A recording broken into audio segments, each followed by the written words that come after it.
السلام علیکم ناظرین मां शबार नवाज़ ऑफिशियल चैनल तां ज़ही रसन तां सां मुखातिब आहियां जीअं त BPS 5 to 15 जे सिलसिले में असांजे क्लासिस जारी आहिनि GK जा ऐं उन सिलसिले में सोशल स्टडीज़ जा क्लास अलहमदिल्ला तां ताईं पहुची चुका हुआ ऐं पाकिस्तान स्टडी जो पहिरियों क्लास बि असां तां ताईं पहुचायो ॿी क्लास खां शुरूआति कंदासीं।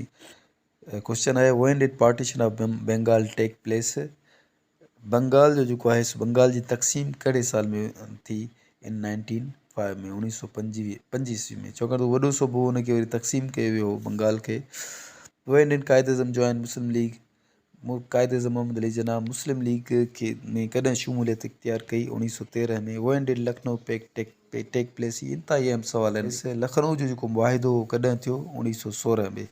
वाट was the purpose of Lucknow pact. Lucknow मुआहिदे जो अहम मक़सद छा हो। According to this pact the Congress accept the independent separate status of Muslims.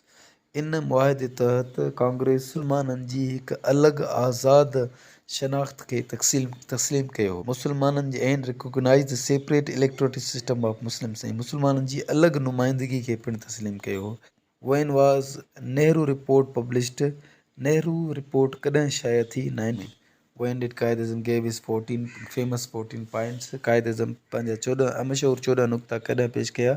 ये नेहरू रिपोर्ट जे मुक़ाबले में हुन पेश कया इन 1929 में 1929 ईस्वी में। Did Allama Iqbal gave its famous Allahabad address. Allama Iqbal जेको 1930 वारो मशहूर ख़िताब हो कॾहिं माना मशहूरु पंहिंजो इलाहाबाद वारो मशहूरु ख़िताब कॾहिं कयो 1930 में। When did Chaudhry Rahmat Ali suggest name Pakistan for a separate homeland. इंतिहाई अहम सवाल आहे। चौधरी रहमत अली हिकु त इहो ई नालो यादि कजो त पाकिस्तान जो नालो उन सजेस्ट कयो हो ऐं कहिड़े साल में कयो 1933 में 1933 ईस्वी में। चौधरी रहमत अली पाकिस्तान जो नालो जेको सजेस्ट कयो मशहूरु हो। When was Sindh separated from Bombay. पहिरियों बॉम्बे नालो हाणे मुंबई नालो आहे।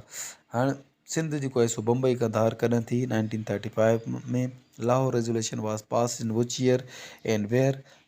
करारदाद लाहौर कॾहिं ई किथे पेश थी 23 March 1914 in Minto park where Minar Pakistan is situated now Lahore. 23 मार्च 1940 ईस्वी में Minto park Lahore. When was second world war started. ॿी आलमी जंग कॾहिं शुरू थी 1939। When was second world war was ended. ॿी आलमी जंग कॾहिं ख़त्म थी 1945 1945 ईस्वी में। When did Shimla conference held. Shimla conference कॾहिं थी 25 जून 1945 में। 25 जून 1945 ईस्वी में। हू रिप्रेजेंट मुस्लिम लीग इन शिमला कॉन्फ्रेंस। मुसलमाननि जी नुमाइंदगी शिमला कॉन्फ्रेंस में कंहिं कई। कायद अज़म मोहम्मद अली जना कई। हू रिप्रेजेंट कांग्रेस इन शिमला कॉन्फ्रेंस। शिमला कॉन्फ्रेंस में कांग्रेस जी नुमाइंदगी कंहिं कई मौलाना Abdul Kalam Azad. When did elections of legislative assembly held। legislative assembly जा इलेक्शन कॾहिं थिया दिसंबर 1945 में। दिसंबर 1945 में। Who was the viceroy of India. India जो उन वक़्त ते जेको वाइसरॉय कहिड़ो लॉर्ड माउंट बेटन। आख़िर में जॾहिं हिंदुस्तान पाकिस्तान जी सेपरेशन थी आज़ादु थिया त लॉर्ड माउंट बेटन जेको आहे सो वाइसरॉय हो इंडिया जो। When did lord Mountbatten become the viceroy of India. Lord Mountbatten India जो वाइसरॉय कॾहिं थियो मार्च 1947 में। मार्च 1947 में। When did plan of partition of subcontinent was announce. जेका सब कॉन्टिनेंट जो जेको तक़सीम जो जेको प्लान हो मनसूबो कॾहिं अनाउंस थियो हुनजो ऐलान कॾहिं थियो 3 जून 1947 में। 3 जून 1947 में। According to Hijri calendar on which date Pakistan came to being.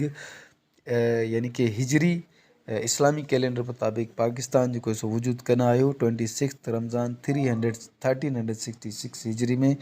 27 Ramzan 1366 ईस्वी में पाकिस्तान जेको आहे सो वजूद में आयो इस्लामी महीने ऐं साल मुताबिक़। When was Muslim League first annual session held. मुस्लिम जो जेको सालाना इजलास हो कॾहिं पहिरियों सालाना इजलास कॾहिं थियो दिसंबर 1907 में इन कराची। दिसंबर 1907 में कराची में मुस्लिम लीग जो जेको वजूद थियो उहो 1906 में थियो दिसंबर में ई थियो 30 दिसंबर में। हू स्टार्टेड हुर मूवमेंट। हुर मूवमेंट कंहिं शुरू कई सैयद सिबगतुल्ला शाह पीर पगारा साहिब जेको आहे सो हुर मूवमेंट अंग्रेज़नि ख़िलाफ़ वॾी क़ुर्बानियूं ॾिनियूं ऐं उहा जेको आहे शुरू कई। Name of the some of the famous Sindhi Muslim leaders who took part in the freedom movement.